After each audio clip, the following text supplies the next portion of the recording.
হিভ in love পর্ব 21। এই পর্বে দেখা যায় যে অর্ণা কাল রাত্রির দিনে তার দিদিমা শাশুড়ির সঙ্গে শুয়েছে এবং সেই দিন রাত্রেবেলা প্রচণ্ড ঝড় উঠে যাওয়ার জন্য অর্ণা ঘুমের ঘোরে দরজা জানলা কোন দিকে আছে সেটা বুঝতেই পারে না।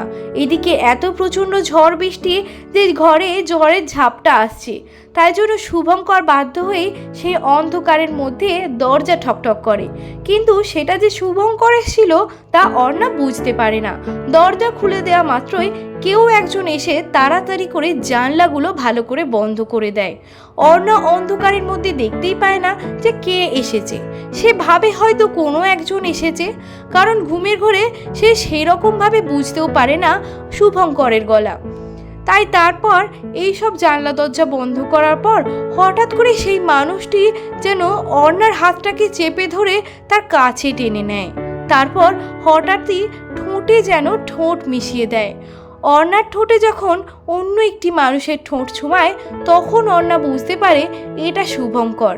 প্রথমে বুঝতে না পারলেও তারপর সেই ঠোঁটের চুমুতে অর্ণা সায় মিশিয়ে দেয় এবং তারপর সেই চুম্বন শেষে সেই মানুষটা চলে যায়, অর্থাৎ শুভঙ্কর চলে যায় রুম থেকে। এই সময়টা অর্ণার বেশ ভালোই লাগে। প্রথম এভাবে কেউ তাকে চুমু দিল। আবারও যখন সে শুয়ে পড়ে তখন মনে পড়ে যায় অতীতে।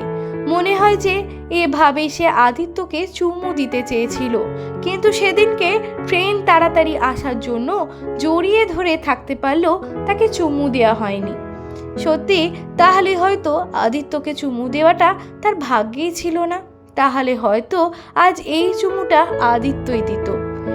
আবারও বাস্তবতায় ফিরে এসে অর্ণা ভাবে সকালবেলা উঠে শ্বশুরবাড়িতে অনেক রকম রিচুয়ালস আছে, সেই জন্য সে ঘুমিয়ে পড়ে।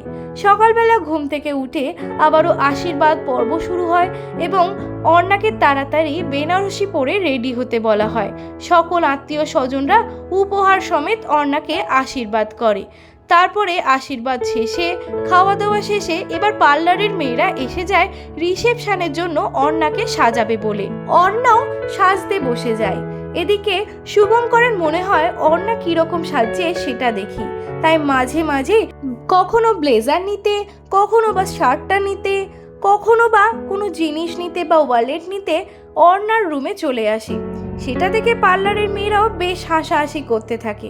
তারপর অর্ণা এবং শুভঙ্কর দুজনে সেজেগুজে রিসেপশনের অনুষ্ঠানে গিয়ে পৌঁছায়।